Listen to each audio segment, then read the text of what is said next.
estamos comenzando hoy y lo vamos a hablar ahorita, un estudio que nos va a durar todo un año. Vamos a comenzar un viaje. Yo siempre cuando hablo de la palabra de Dios hablo como de un viaje, porque es ir de la mano con el Espíritu Santo viendo lo que el Señor tiene a través de la Escritura. Cuando uno piensa en los grandes hombres de la humanidad y cuando uno quiere hablar de estos hombres, normalmente recurre a las biografías, ¿no? Entonces la biografía es como el resumen de la vida de un gran hombre o de una gran mujer a través de la historia. Y uno lo puede leer en libros, aunque ya los libros casi no se leen, pero están por allí disponibles. O también en un programa de televisión podemos encontrar la biografía de grandes hombres como Cristóbal Colón, Simón Bolívar, Leonardo da Vinci, tantos hombres, Alejandro Magno, Napoleón, grandes hombres, grandes en el sentido de famosos y poderosos humanamente hablando, que han pasado por la historia. Pero cuando vamos a hablar de la persona, del personaje más importante de toda la historia, de toda la humanidad, creo que todos coincidimos en que solamente existe una persona, un hombre que puede considerarse en todos los sentidos como el más grande que ha existido. Y es tan grande esta persona, tan importante, que dividió la historia en dos de manera literal, ¿no? Hay muchas personas, por ejemplo, del Rey Pelé, jugador de fútbol, dijeron, dividió el fútbol en dos, antes de Pelé y después de Pelé. Y así en muchos aspectos de la ciencia y el deporte vemos y usamos ese tipo de adjetivos para nombrar a alguien. Pero esta persona, este hombre, literalmente sí dividió la historia en dos. Por eso hablamos de antes de Cristo y después de Cristo. Entonces ya con esta alusión entendemos que vamos a hablar de Jesús, de Jesucristo, la persona y el hombre más importante que ha existido. Y si quisiéramos abordar la historia de Jesús a manera de biografía, pues tenemos en la Escritura, en la Santa Escritura, 4 libros que narran de una manera especial la historia de Cristo. Y esos 4 libros los conocemos como los 4 evangelios. Y a partir de hoy vamos a comenzar a estudiar uno de los 4 evangelios. Y ese viaje nos va a demorar 11 meses, hermanos. Vamos a estar terminando en el mes de diciembre. Y alguien dirá, ¿pero 11 meses para estudiar un libro? Bueno, la verdad es que inclusive vamos a tener que saltarnos varios temas del libro para poder abarcar un tema tan importante como la historia de Jesús en esos 11 meses. Y lo que vamos a hacer hoy es dar una pequeña introducción como un abrebocas. Cuando uno va a un buen restaurante, normalmente le traen el menú a uno y le dicen, bueno, el menú tiene como 3 partes o 4 partes, ¿no? La primera son las entradas, después el plato fuerte, el postre y las bebidas. Entonces, cuando uno tiene platica y cuando está invitando a alguien especial de cumpleaños, pues se gasta como decimos los colombianos, ¿no? Los 4 golpes. La entrada, el plato fuerte, el postre y las bebidas. Cuando no hay mucha plata, pues uno va al plato fuerte y ya, y la bebida, porque toca. Podríamos decir que lo que vamos a ver hoy es la entrada. Y la entrada lo que busca es como abrir nuestro apetito a el plato fuerte, aunque muchas entradas hoy en día son tan buenas que ya uno con la entrada quedó lleno. Pero vamos a tener hoy un abrebocas breve, unos minutos, para conocer del Evangelio de Mateo. Creo que todos, si pudiera preguntar, ¿quién ha escuchado del Evangelio de Mateo? Independientemente si has ido a una iglesia cristiana o no, todos hemos escuchado alguna vez al Evangelio de Mateo. Yo recuerdo cuando niño en la misa sonaba una campanita y era cuando el sacerdote decía Evangelio según tal, ¿cierto? Y había una pequeña lectura y meditación sobre la palabra.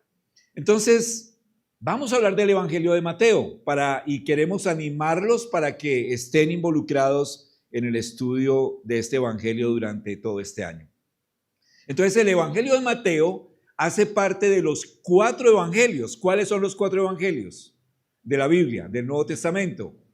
Mateo, Marcos, Lucas y el evangelio de Juan. Los 3 primeros, Mateo, Marcos y Lucas, hacen parte de lo que se conocen como los evangelios sinópticos. ¿Qué son los evangelios sinópticos? La palabra sinóptico quiere decir que va juntico, que va pegado. Y es porque estos evangelios, Mateo, Marcos y Lucas, relatan la vida y la enseñanza de Jesús de una forma muy parecida, ¿sí? Casi que lo que uno lee de una historia de Jesús en Mateo está muy parecida en Lucas y está muy parecida en Marcos también. Y ordena los eventos de una manera muy similar.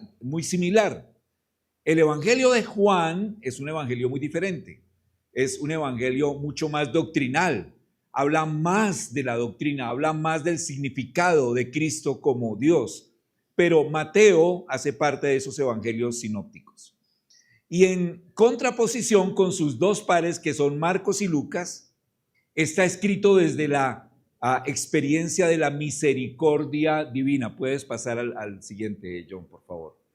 Habla desde la misericordia de Dios. Por eso recuerdan que creo que Joel fue el que lo mencionó, cómo comienza el evangelio de Marcos, cómo el Señor Jesús cuando empezó su ministerio pronunció una frase que está relatada en los 3 evangelios.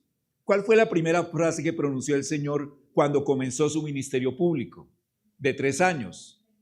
El reino de Dios se ha acercado, es decir, Dios se ha acercado al hombre. Y todo el ministerio de Jesús lo que hace es relatarnos esa obra de misericordia de Jesús para con los hombres, sus milagros, sus enseñanzas, su perdón, su amor. Entonces en Cristo tenemos el reino de Dios hecho palpable en medio de nosotros. Cristo es el reino de Dios hecho carne entre nosotros. Y presenta a Cristo, Mateo tiene algo súper chévere, que presenta a Cristo de una manera solemne y majestuosa.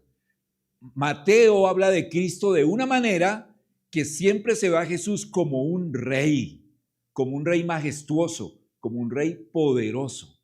Diferente a Marcos, que lo presenta más como un siervo sufriente. El énfasis de Marcos es presentar a Jesús en su servicio, ¿no? Humilde por los demás. Y Lucas hace mucho énfasis también en su divinidad, pero también en su humanidad. En Mateo las palabras sobresalen más que la historia. Por ejemplo, tú vas al Evangelio de Lucas y es muy importante los acontecimientos, ¿no? Cómo el Señor Jesús multiplicó los panes y los peces, cómo sanó, cómo expulsó a los mercaderes del templo, cómo echó demonios, cómo hizo cosas, ¿no? Mencionan muchas historias, pero Mateo, si bien menciona historias, tiene más palabras de Jesús. Entonces, Mateo habla más de las enseñanzas de Cristo. Sí habla de las historias, pero más de las enseñanzas. Por eso en Mateo vamos a encontrar 5 grandes sermones que vamos a aprender durante este año. Ahorita vamos a ver cuáles son. Entonces, sobresalen más las palabras, las enseñanzas que la historia. El Evangelio de Mateo es rico en enseñanzas, detalla mejor los sermones del Señor Jesús.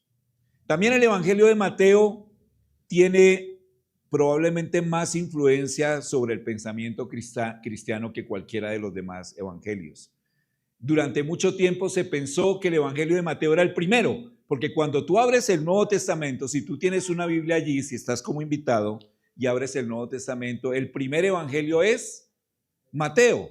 Entonces muchos pensaron durante mucho tiempo que Mateo fue el primer evangelio escrito, pero hoy en día los eruditos e investigadores bíblicos están de acuerdo que Marcos fue el primer evangelio y Marcos sirvió como base para la escritura de los demás evangelios que encontramos en la escritura, en la Biblia.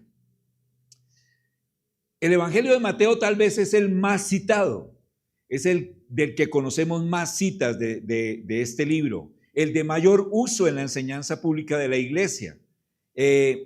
¿Y por qué? Porque cuando tú vas a Mateo, yo no sé si ustedes recuerdan en gramática, ¿no? ¿Quiénes estudiaron? Todos estudiamos español, ¿no? Todos pasamos por primaria y bachillerato.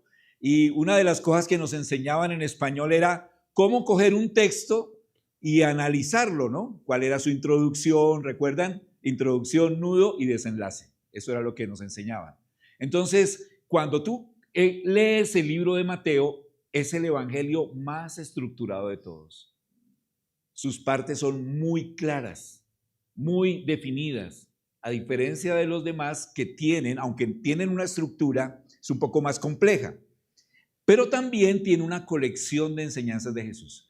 ¿Quién no ha escuchado aquí alguna vez el Sermón del Monte? Todos lo hemos escuchado, ¿no? ¿Quién no ha escuchado aquí las bienaventuranzas? Desde niños, tal vez en la escuela, en el colegio nos enseñaban las bienaventuranzas, ¿no? Bienaventurado el pobre de espíritu, porque bienaventurados los pacificadores. ¿Recuerdan? Esos discursos, esos sermones se encuentran en Mateo. Entonces son muy importantes para la edificación de la iglesia. Y son muy útiles a través de las generaciones de cristianos en todas las partes del mundo. Entonces vamos a estudiar un evangelio chévere, un evangelio del que vamos a aprender muchas cosas. Y lo que yo les quiero animar es que cada vez que cada domingo lleguemos acá, podamos leer, vamos a estar anunciando el pasaje que vamos a estar hablando el domingo siguiente. Entonces que ustedes en sus casas, en sus devocionales puedan leer ese pasaje de Mateo y puedan estar preparados para saber qué es lo que Dios quiere para tu vida a través de ese pasaje que vamos a estudiar. Entonces, no se puede hablar de Mateo sin considerar el Antiguo Testamento. Entonces, tenemos el Nuevo Testamento que nos habla de Jesús, de su ministerio, muerte y resurrección y ascensión, y de la obra de sus discípulos y de la expansión del Evangelio como lo conocemos hoy. Pero en el Antiguo Testamento habla de la historia antes de Cristo, desde la creación y pasando por todo lo que conocemos en las películas de Semana Santa, ¿no? Moisés, David, José, Daniel, toda esa historia que conocemos del pueblo de Israel. Pero cuando uno va al Antiguo Testamento, había un mensaje primordial, uno solo, el más importante. Y el más importante era el anuncio de la venida de un rey futuro que gobernaría Israel y gobernaría el mundo con un cetro de autoridad para siempre y eternamente. De un Salvador, de un ungido, de un Mesías, como lo conocían el pueblo de Israel. Cuando uno va al último libro del Antiguo Testamento, es el último libro del Antiguo Testamento, del profeta Zacarías. El profeta Zacarías, el último libro del Antiguo Testamento. Malaquías. Y en Malaquías el Señor duró 400 años, 4 siglos, sin pronunciar palabra. 4 siglos, entonces Malaquías termina con el anuncio de la venida de un rey, de un salvador.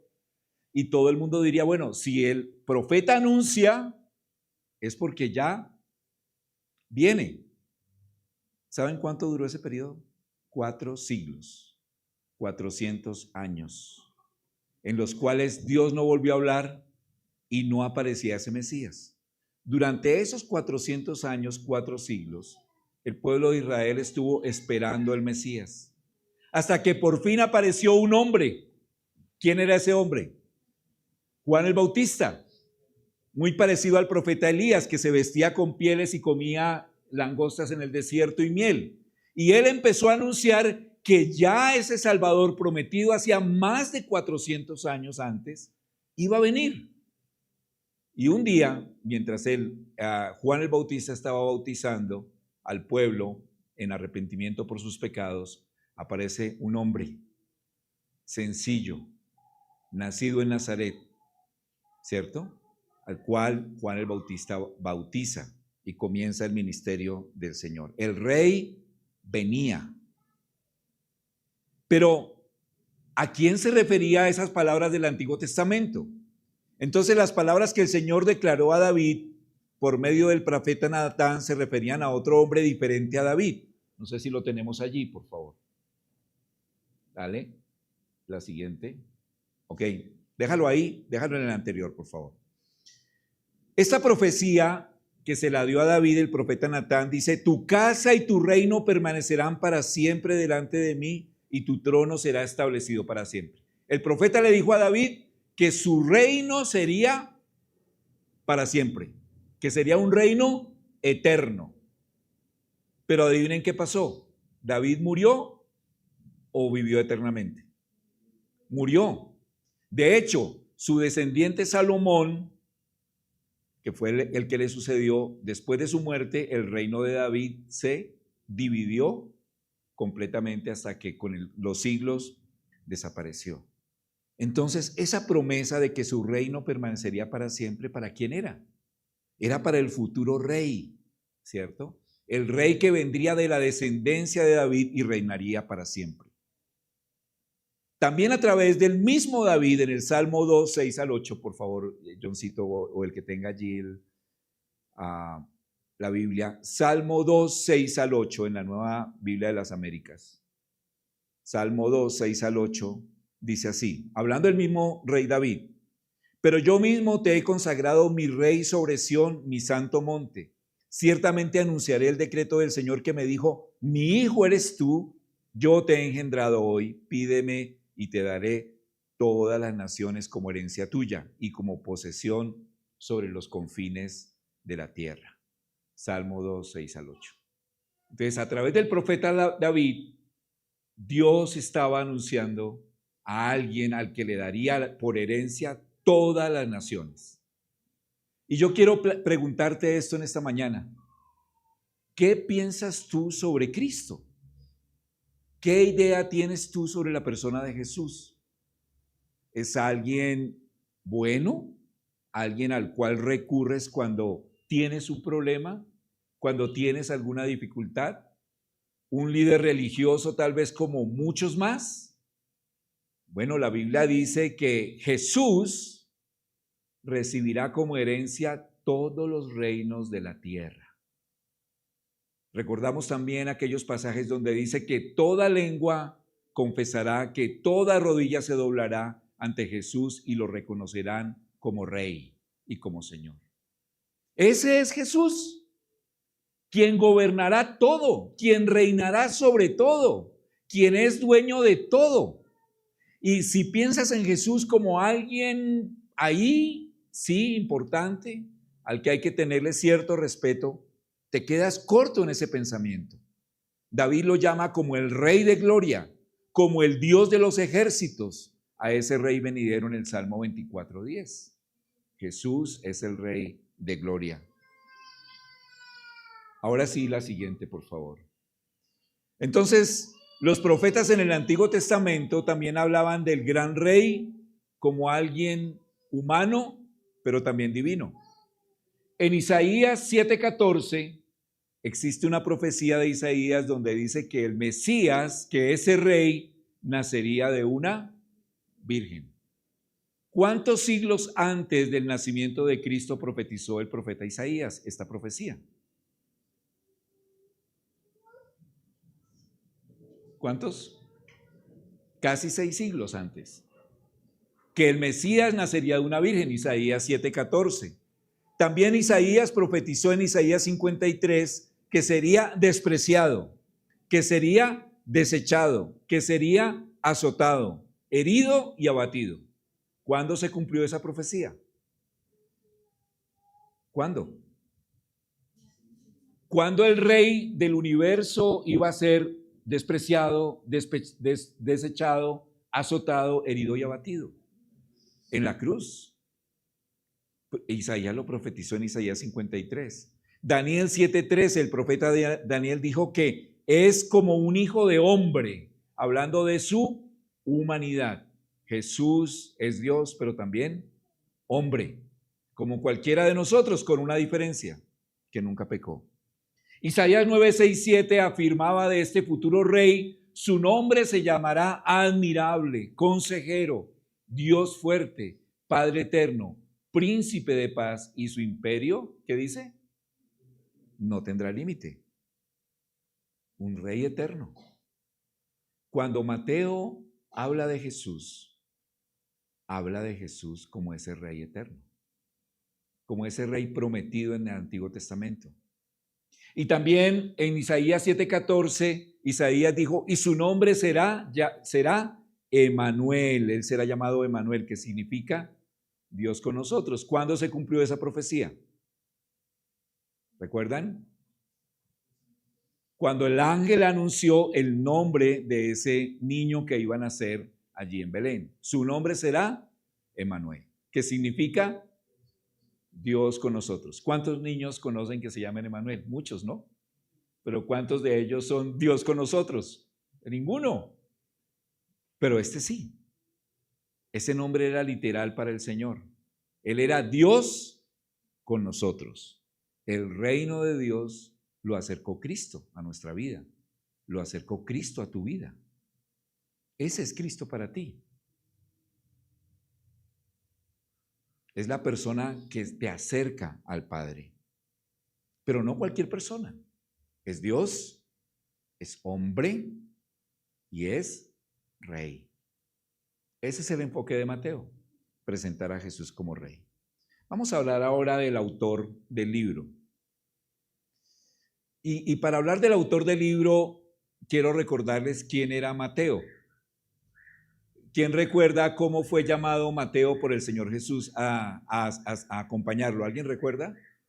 ¿Dónde estaba Mateo cuando conoció al Señor Jesús? Él era recaudador de impuestos. Y un día pasó por allí el Señor Jesús y tuvo una conversación larga con Mateo y se sentó a decirle quién era él. Vea, yo soy el rey, le presentó sus credenciales, le habló de las profecías del Antiguo Testamento, le habló sobre su pecado que estaba cometiendo y después de horas y horas de disertación le dijo, lo convenció y le dijo, ven, sígueme. ¿Esa fue la historia? No. Dice que el Señor Jesús pasó por el lado y le dijo, sígueme. Y dejando todo, lo siguió. Pero ¿qué hacía un recaudador de impuestos? En aquella época el Imperio Romano era el dueño de Israel, lo tenía sometido. Y el Imperio Romano se caracterizaba porque tenía un sistema tributario de tributación metódico, había un método, había una forma. De los romanos aprendemos lo de los impuestos hoy en día. O sea que no dejaron cosas muy buenas, ¿no? Entonces tenían un sistema de tributación con un método, con una manera de recaudar. Era implacable en el recaudo. Aquel que no pagaba los impuestos era encarcelado o recibía la muerte en un caso extremo, y era un sistema despiadado de recaudo de impuestos.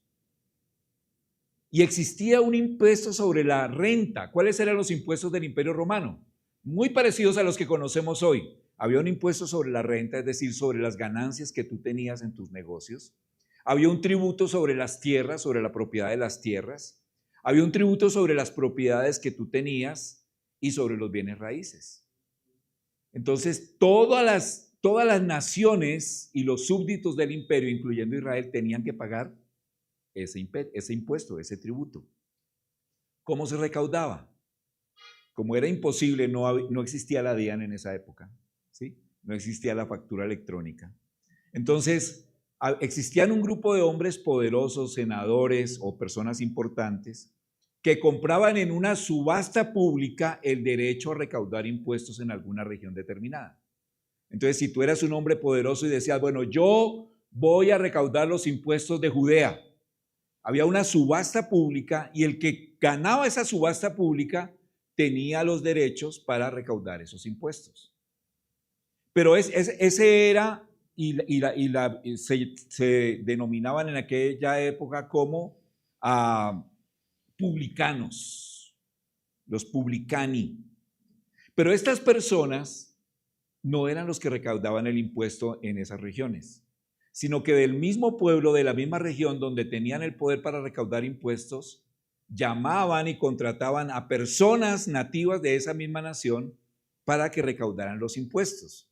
El publicani tenía un monto que tenía que entregar al imperio, un monto X, y todo lo que superaba ese monto era su ganancia. Entonces, ¿cuál era el interés del publicano? Recaudar duro, pagarle al imperio su parte y quedarse con una buena parte en el bolsillo. Y él contrataba a otro grupo de personas que eran los recaudadores de impuestos, que eran de la misma nación. Y a ese recaudador, ¿qué le decía? Muy parecido a lo que sucede hoy en día. Bueno, tú me tienes que pagar a mí una parte, esa parte me la tienes que pagar sí o sí. Yo te doy la autoridad para que recaudes impuestos y lo que te sobre es tuyo. ¿Qué hacía ese recaudador de impuestos? Pues recaudaba, exigía, mandaba a la cárcel, hacía lo que tenía que hacer y exprimía al pueblo para pagar la parte que le correspondía a él que tenía que entregar al gobierno y quedarse con una buena cantidad. Ese era Mateo. ¿Recuerdan otro por allí en la Biblia? Zaqueo. ¿Sí? ¿Qué pasaba con estos recaudadores de impuestos? Eran considerados como los más bajos, como los peores de la sociedad. Los colocaban al mismo nivel de las prostitutas y de los gentiles. Eran las tres personas más detestables de la sociedad. Una prostituta, un gentil y un recaudador de impuestos.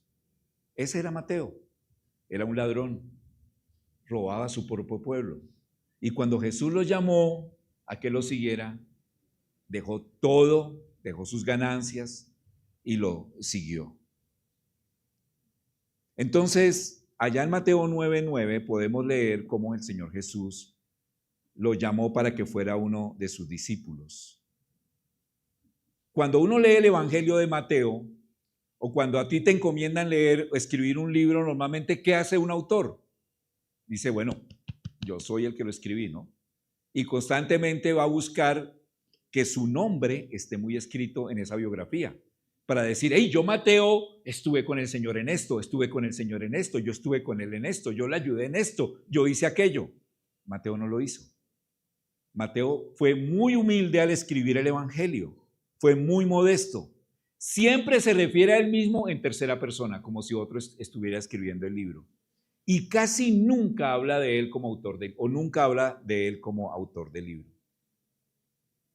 ¿Por qué creemos que Mateo es el autor? Bueno, porque en el comienzo, en el primer siglo, las primeras copias que se han encontrado del Evangelio de Mateo lo dan como autor y los padres de la iglesia siempre reconocieron a Mateo como el autor de este Evangelio.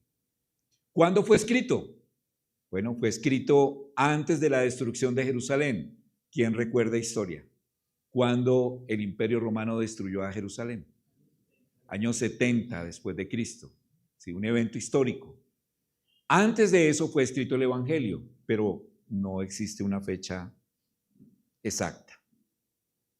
Entonces tenemos en nuestro poder un Evangelio de un hombre ladrón que se convirtió al Señor, modesto, humilde, pero que habla ¿de quién? Del rey que venía a gobernar a Israel. Dale el siguiente, por favor, en las diapositivas.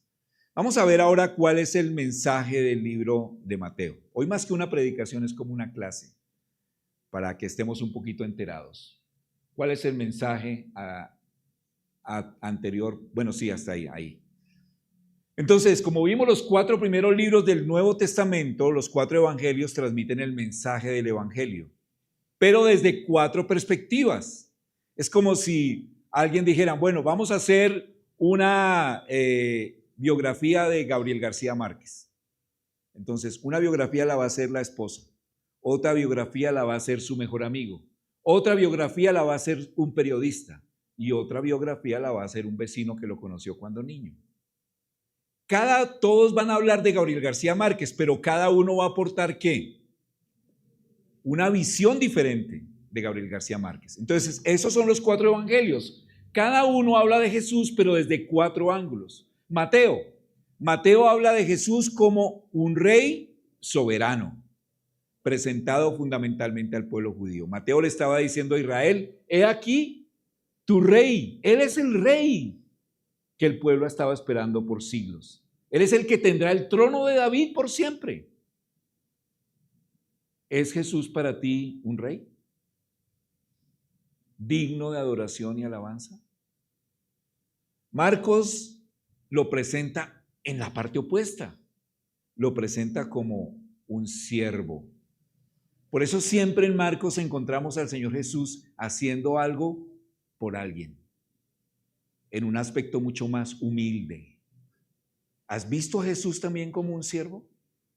Aquel que entregó la vida por ti, que murió por ti, para salvarte de tus pecados. Aquel que no vino al mundo para ser servido, sino para servir y para entregar su vida en rescate por muchos, como lo dice el mismo Evangelio. Ese es Jesús, es un rey al que le debes adoración y tu vida, pero también es un siervo humilde que murió por ti en la cruz. Lucas lo presenta como el Hijo del Hombre, y Lucas es espectacular, ¿no? Porque nos habla de Jesús como el Rey, nos habla de Jesús como Dios, como Salvador, pero también como hombre. Por eso en Lucas encontramos la tentación de Jesús con un sentido muy profundo. Y vemos a Jesús como un hombre al cual yo puedo imitar, pero un hombre que es Dios a la vez, que es mi Salvador, que murió en la cruz por mí, por mis pecados. Y Juan lo presenta como el Hijo de Dios. ¿Has visto a Jesús como Dios? ¿Lo conoces como Dios en tu vida? ¿Tienes una relación personal con Él? Estos 4 evangelios te presentan al verdadero Jesús, no el Jesús que nos enseña el mundo, no el Jesús tal vez del que hemos aprendido, tenemos una idea mental. Jesús es nuestro Rey. Jesús es siervo que murió por nosotros en la cruz. Jesús también es hombre perfecto, pero también es el Hijo de Dios. 4 perspectivas. ¿Quién es Jesús para ti? Tal vez estudiando Mateo vas a conocerle mejor. Entonces, siguiente diapositiva. El mensaje de Mateo se centra, ya hablamos, en presentar a Jesús como Rey. Y cada párrafo de Mateo, y vamos a empezar en 8 días a estudiarlo, vamos a ver cómo el Señor Jesús es presentado allí como Dios, pero como principalmente su realeza como Rey. Y existen tres grandes bloques en Mateo. La primera parte es la revelación del Rey. Por eso encontramos la genealogía. ¿Qué más encontramos en Mateo, al comienzo de Mateo? ¿Quién recuerda? Su nacimiento. ¿Cómo fue su nacimiento? La adoración de los magos. Toda esa historia que conocemos y que vemos en Navidad. La presentación del Rey. El comienzo de su ministerio. El bautismo de Juan el Bautista. Toda esa primera parte habla del Rey revelado. La segunda parte habla del rechazo del Rey, es decir, cómo el pueblo y los sacerdotes lo rechazaron, ¿cierto? Y cómo, y hasta el punto en que lo entregaron en la cruz para morir. Entonces, y para nuestras vidas es igual. Jesús se revela a tu vida. ¿Lo has rechazado? Y rechazarlo no es negar que Él existe. Todos, si hiciéramos una encuesta aquí en la calle y le preguntamos, ¿tú crees en Jesús? El 99.9 de las personas van a decir, sí creo. ¿Pero qué significa creer? En Mateo vamos a encontrar que creer realmente significa reconocerle como Rey, como soberano de nuestra vida. Y si no lo reconocemos, estaremos en esta segunda parte del rechazo. Y la última parte de Mateo habla del regreso del Rey. El Rey vuelve y habla de las profecías de su próxima venida. No quiero hacer énfasis allí en otras cosas, pero cuando uno va al Evangelio de Lucas, hablamos todos allí, vamos a nuestra Biblia y buscamos el Evangelio según San Lucas. Y buscamos la genealogía de Jesús en Lucas 3. versículo 23. Lucas 3, versículo 23. Y allí hasta el versículo 38, Lucas detalla la genealogía de Jesús de abajo hacia arriba. Pero comienza allí, versículo 23, cuando Jesús comenzó su ministerio tenía unos 30 años, siendo como se suponía hijo de José, quien era hijo de Elí, y Elí hijo de Matatat. Y él comienza a hablar de la genealogía desde Jesús hacia arriba. Y en el versículo 38, ¿con quién finaliza? Versículo 38. Con Adán. Entonces Lucas, ¿recuerdan cuál es el tema o cuál es la perspectiva de Jesús en Lucas? Presentar a Jesús como, ¿recuerdan?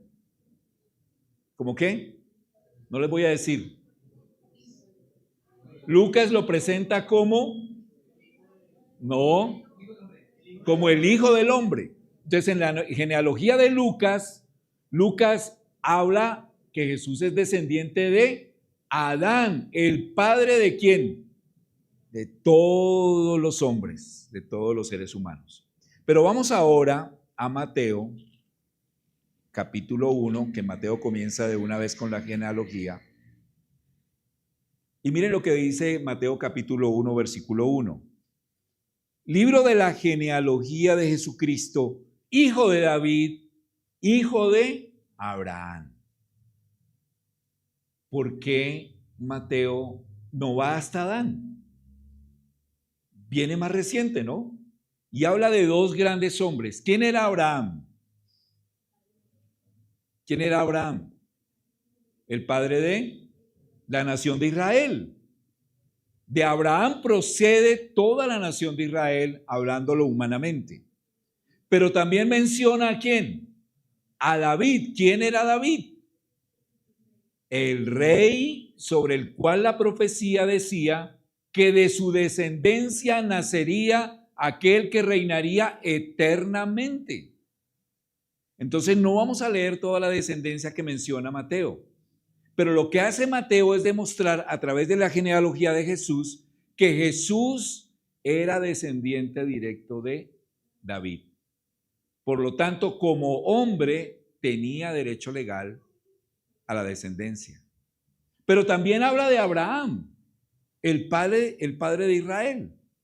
Entonces, el cetro del reinado de Cristo es un cetro legal, no solamente desde el punto de vista profético, desde el punto de vista divino, al ser el rey que reinaría por siempre, sino también desde el punto de vista legal de descendiente de un rey, del rey David. No lo vamos a hablar todo aquí, pero lo vamos a hablar durante todo el estudio. Entonces, ¿ven cómo la diferencia entre los libros nos da el enfoque correcto? Y vamos al final, ya para terminar, a hablar de la estructura del libro. ¿Cómo está estructurado el libro de Mateo, el cual vamos a estudiar? Y es que cuando si tú piensas en tu vida, piensa en tu vida, no sé cuántos años tengas. Voy a hablar a los mayores de 30 años o 25 años. Tal vez los más jóvenes, aunque no, así hay dos chiquiticos allí, pero uno siempre cuando piensa en su vida y repasa cómo ha sido su vida, hay cosas que marcan su vida, ¿no? Es como que uno dice, esto marcó mi vida y esta parte fue muy importante para mí en este momento. ¿Cuáles serían esos momentos? Tal vez, no sé, tu grado de colegio, tal vez cuando conociste a la que ahora es tu esposa y te casaste con ella, el nacimiento de tu primer hijo, tu encuentro con Cristo, tu grado en la universidad, cosas que marcan nuestra vida. Cuando hablamos de Jesús en Mateo, hay 5 momentos muy importantes que marcan el libro de Mateo y que sirven como eje para dividir el libro. Esos 5 momentos son los 5 sermones que el Señor Jesús dio. Entonces, los 5 sermones sirven como de esqueleto para entender el libro. Aquí los vamos a estudiar. ¿Recuerdan cuál es el primero de esos sermones? El Sermón del Monte. O las del cual hacen parte las bienaventuranzas. Muy bien. Entonces, Mateo distribuye las enseñanzas de Jesús en 5 discursos. Y es interesante que antes de cada discurso, el Señor Jesús ha hecho uno o varios milagros. Siempre se cumple ese modelo. Antes de cada discurso importante, Mateo habla de algunos milagros que hizo el Señor Jesús. ¿Por qué creen que es importante eso? ¿Por qué es importante los milagros en el libro de Mateo? Porque el verdadero rey, al ser un rey eterno, tiene poder sobre todo, incluyendo la vida del hombre. Tiene poder sobre la naturaleza, tiene poder sobre las enfermedades, tiene poder sobre la vida del hombre. ¿Recordamos sobre la naturaleza? ¿Recordamos algún milagro del Señor Jesús en el cual Él demostró que gobierna la naturaleza? ¿Cuál? Cuando ordenó a una tempestad, y en estos días que ha llovido mucho, alguien podría pararse aquí y decir, deje de llover. De pronto le cae un rayo antes que deje de llover. Pero el Señor Jesús ordenó y la tempestad se calmó. Poder sobre la enfermedad. ¿Recordamos milagros de Jesús en los cuales demuestra su poder sobre la enfermedad? Sanó ciegos, paralíticos, ¿qué más? Leprosos. Sanó mujeres que tenían problemas de flujo de sangre. Resucitó, donde mostró su poder sobre la vida. Pero un milagro más importante, muy importante, que tiene que ver con todos nosotros. El Señor Jesús fue capaz de perdonar pecados. Y esa fue una de las causas por las cuales los sacerdotes lo quisieron destruir. Porque ¿quién es el único que perdona pecados? Dios es el único que tiene poder. Pero el Señor Jesús perdonaba pecados. ¿Cómo está tu vida con respecto a esa área de Jesús?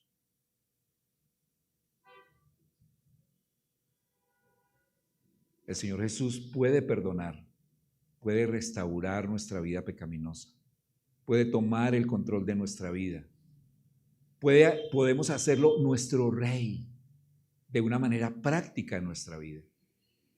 Y lo más importante, Él nos permite que aun aunque veamos la muerte, veremos la resurrección, que vamos a aprender también de eso en Mateo. Cómo cómo el Señor Jesús puede garantizar mi vida eterna en Él.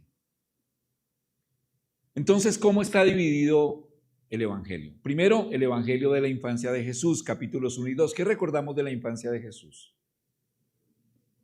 Primero, su nacimiento, obvio, ¿cierto? Y toda la historia que lo rodeó antes del nacimiento. ¿Qué más recordamos de la infancia de Jesús? Cuando estaba en el templo, ¿cierto? Todas estas cosas. El anuncio del reino de los cielos, capítulo 3 al capítulo 9. Y el primer discurso del Sermón del Monte, que está del capítulo 5, versículo 1 en adelante, hasta el 7, 29. ¿Qué recordamos del Sermón del Monte? ¿Alguien recuerda algo del Sermón del Monte? Las bienaventuranzas. ¿Cuál? ¿Qué más? La oración, ¿cierto? ¿Cómo? Ok, poner la mejilla cuando somos ofendidos, ¿cierto? ¿Cuál? El divorcio, la pureza del... Bueno, hay varias alusiones ahí que todos conocemos, ¿no? El Sermón del Monte es importante para nosotros hoy. Tiene muchas enseñanzas prácticas para nosotros y habla de cuáles son los principios del reino de Dios. La tercera parte es el misterio del reino, capítulo 10 al capítulo 13. Y allí está su segundo discurso, que es la misión de los 12, capítulo 10 del 1 al 42, y el tercer discurso, que es las parábolas del reino. ¿Qué parábola recordamos de Mateo? Y esto es un truco, podríamos decir. ¿Quieres ver parábolas? Mateo 13. Eso es fijo. Pasa a Mateo 13, ahí están las parábolas más, o por lo menos algunas de las más conocidas. Entonces, en ese discurso de las parábolas del reino, el Señor Jesús dice, el reino de los cielos es semejante a. Casi siempre introducía así, ¿no? Cuando quería ilustrar cómo era el reino de los cielos, lanzaba una parábola como una forma de ilustración didáctica para explicarla. ¿Recordamos alguno? Busquemos allí en Mateo 13, vamos a repasarlos. Mateo 13. Parábolas del reino, de hecho dicen muchas de las Biblias. La parábola del sembrador. ¿Quién no ha escuchado la parábola del sembrador? La hemos escuchado. La parábola de el trigo y la cizaña, el grano de mostaza, la levadura, el tesoro escondido y la perla de gran precio. Vamos a estudiar todas esas parábolas. ¿Recuerdan cuál es la parábola del tesoro escondido? ¿Cuál era? Un hombre que cavando encontró en la tierra donde estaba trabajando un tesoro. Y como nadie sabía que ese tesoro estaba ahí, lo tapó. ¿Qué hizo con el tesoro? Después vendió todo lo que tenía para comprar ese terreno porque sabía que ahí estaba ese tesoro.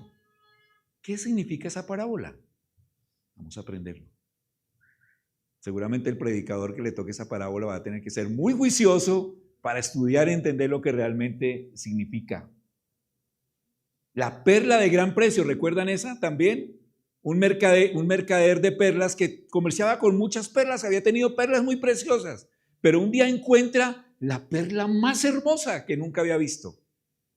Y dice que deja todo lo que tiene, vende todo lo que tiene para comprar esa única perla. Teniendo muchas valiosas, las vendió todas para comprar la única perla que tenía. ¿Qué significa? ¿Por qué el reino de los cielos es como un mercader que compra esa perla de gran precio? Te esperamos aquí cuando enseñemos Mateo 13. La parábola de la red, la parábola del dueño de la casa. Hermoso. Enseñanzas sencillas del maestro de maestros que vamos a aprender en esa tercera parte del discurso de las parábolas del reino, en el que invertiremos varios domingos enseñando sobre eso. Las primicias del reino. ¿Qué son primicias? ¿Saben alguien qué es primicias?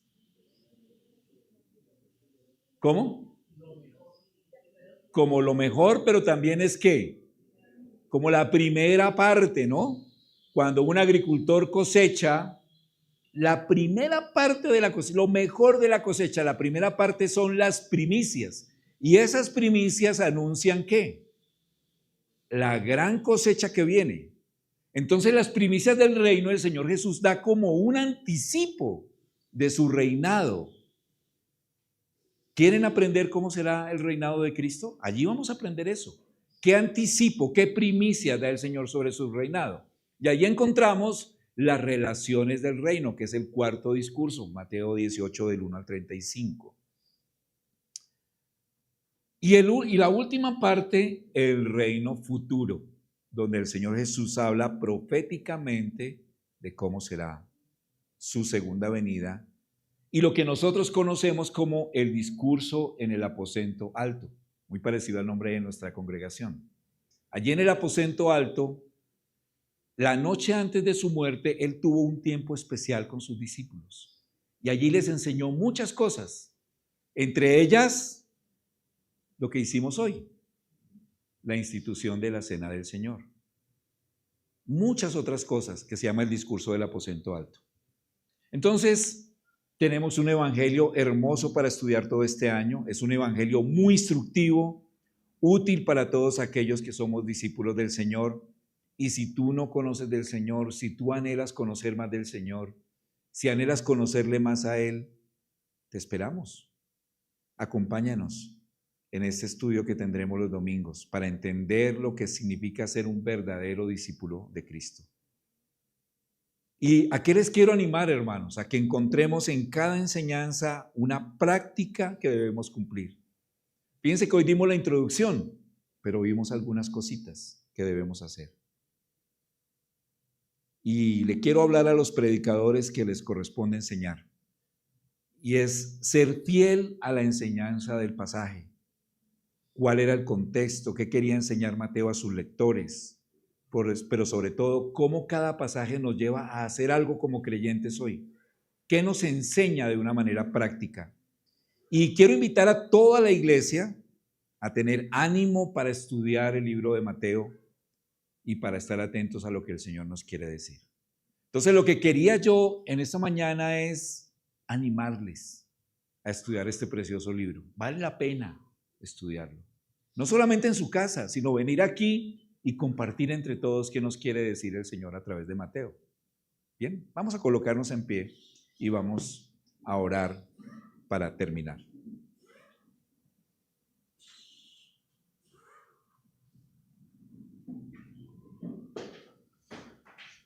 Padre Celestial, damos gracias por tu palabra, gracias por este precioso evangelio que nos has dejado a través de Mateo, el discípulo de tu Hijo, un hombre pecador como nosotros, perverso como nosotros, pero que cuando escuchó el llamado de Cristo, no lo rehusó, dejó todo lo que tenía para seguirle.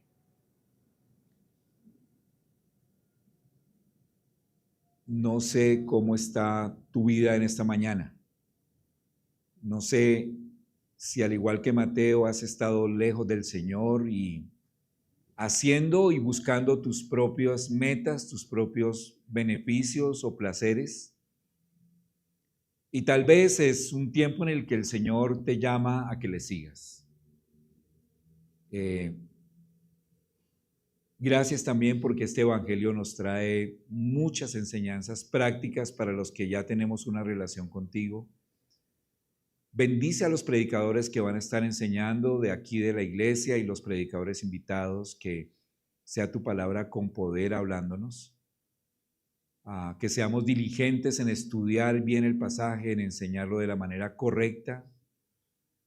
Y Padre, y a nosotros como iglesia siempre estar atentos para escuchar tu consejo, escuchar lo que nos quieres enseñar a través de Mateo. Gracias por esto y dejamos nuestra vida en tus manos en el nombre de Jesús. Amén. Muchas gracias.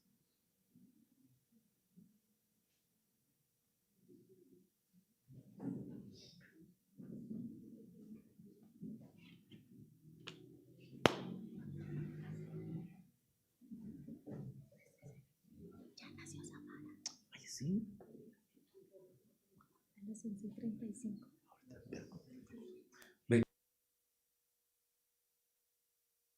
Una buena noticia que nos acaban de dar acá. Ya nació Samara. Entonces, aprovechamos para orar, ¿sí? También Mariana sufrió convulsiones esta mañana en su casa, entonces oramos por ella. Discúlpame. Oramos de una vez, hermanos. Señor, queremos darte gracias porque vemos el milagro de la vida en la vida de Samara. Gracias por la vida de Johan y Jensi, por la forma como ellos te han conocido, como tú les has tratado, les has levantado, les estás madurando como pareja, como creyentes. Gracias por la vida de esta muñeca tan anhelada, tan esperada. Ahora por su proceso de bebé canguro y todo lo que viene, oramos para que